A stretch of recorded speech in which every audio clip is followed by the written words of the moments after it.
राणेंना काय कळतं का नाही मला माहीत नाही। अरे इंडियन टीम काय एका राज्याची का दुसऱ्या राज्याची काय पक्षाची असती काय? मग तुम्ही खेळामध्ये राजकारण आणत असाल तर तुमची राजकारणाची कुवत नाही तर उंची ही किती छोटी आहे हे कुठेतरी आपल्याला कळतं। अहो रोहित शर्मा हे महाराष्ट्रामध्ये असले नाही तर पण इंडियाच्या टीमचे ते प्रमुख आहेत। या बाबतीत तुम्ही राजकारण करत असाल तर हे कितपत योग्य आहे? काल मी असं सांगितलं होतं बीसीसीआयशी मी स्वतः बोलेल, बीसीसीआयशी आमची चर्चा झाली, त्यांचं मत आलं की मुंबईचा कार्यक्रम हा अचानक ठरला आणि मग तिथं बेस्टच्या बसला पोस्टर लावणं असेल सुशोभीकरण असेल हे आपल्याला जमणार नव्हतं, त्यामुळे जी बस रेडी होती ती त्यांनी आणली, आमचा विषय तिथे संपला।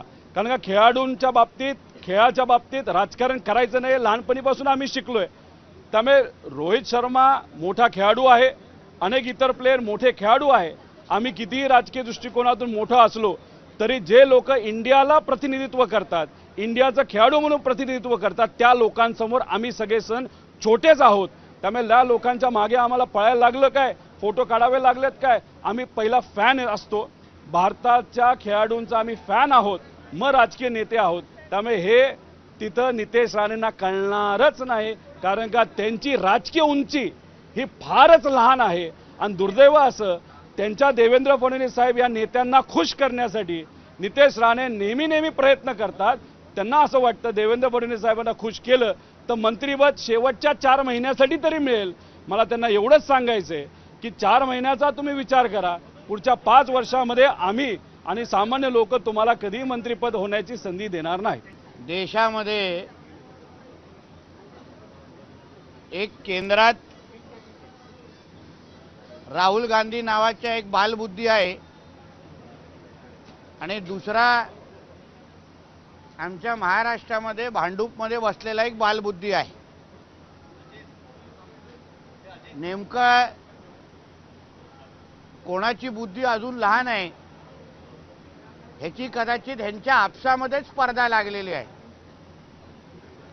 आता कालच्या झालेल्या क्रिकेट संघाच्या स्वागताच्या निमित्ताने जी बस वापरली गेली आता ती गुजरातच्या नंबर प्लेटची होती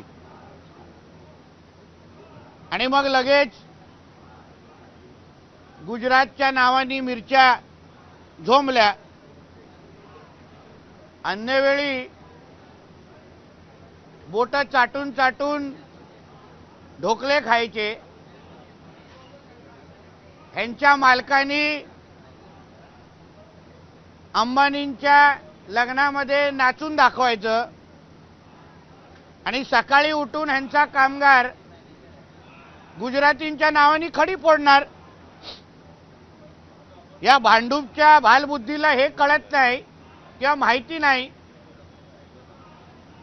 की आपल्या बीएसटी कडे असणारी जे काही ओपन बसेस आहेत ते खराब झालेल्या होत्या, त्या अवस्थेमध्ये नव्हत्या।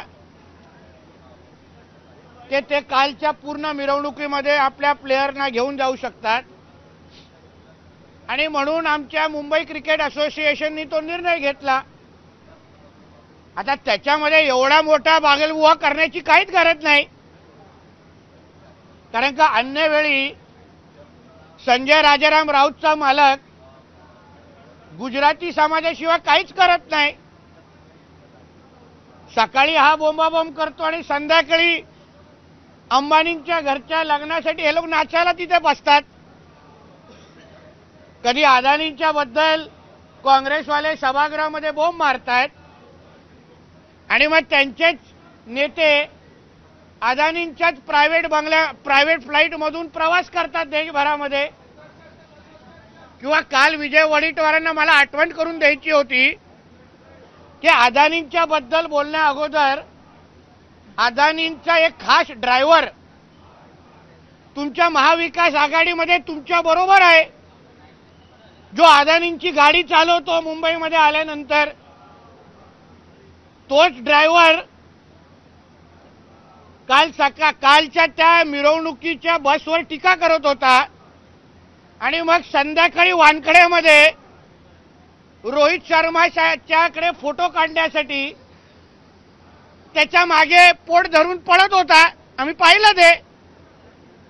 मग हा जो काही डबल ढोलकीपणा आहे, शेमड्यासारखं पहिलं बसच्या नावाने रडायचं आणि मग संध्याकाळी त्या रोहित शर्माच्याच फोटो काढण्यासाठी त्याच्या मागे पळत बसायचं, हा जो काय डबल ढोलकीपणा आहे ना, हा कुठेतरी महाराष्ट्रासमोर आला पाहिजे म्हणून ही माहिती दिलेली आहे.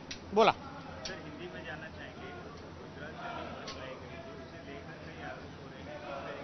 देखिए, गुजरात से बस लाने के पीछे कारण ऐसा था कि हमारे बीएसटी के पास के जो 2 ओपन बसेज है वो पिछले कई महीनों से खराब हो चुकी है, वो चलने के हालत में नहीं थी। और कल वर्ल्ड कप की इतनी बड़ी जीत मिलने के बाद हमारा भारत देश की जीत हुई थी, सिर्फ गुजरात के संघ की जीत नहीं हुई थी, और इसलिए बस अवेलेबल नहीं थी, इसलिए गुजरात से बस मंगाई गई। जो टीका करने वाले लोग हैं वो सुबह गुजराती समाज के ऊपर टीका करते हैं और शाम को उनकी शादियों पे जाके नाचते।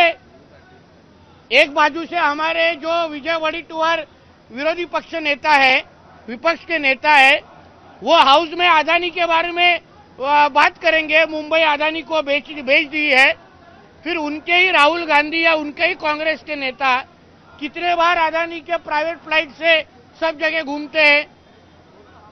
विजय वडेट्टीवार के साथ में बैठने वाले ही उनके साथी अदानी का फेमस ड्राइवर जैसे उनकी गाड़ी चलाते हैं। तो इसलिए अदानी हो, गुजराती समाज के ऊपर टीका करने के पहले अपने पहले गिरेबान में झांक के देखना चाहिए और फिर मुंह खोलना चाहिए। तो हमारे साथ देखते रहिए फाइट अगेंस्ट क्रिमिनल चैनल और पढ़ते रहिए fight against criminal daily newspaper. आज की खबर में बस इतना ही। वीडियो को लाइक करें और चैनल को सब्सक्राइब कर लें, जिससे आने वाली वीडियो की नोटिफिकेशन आपको मिलती रहे।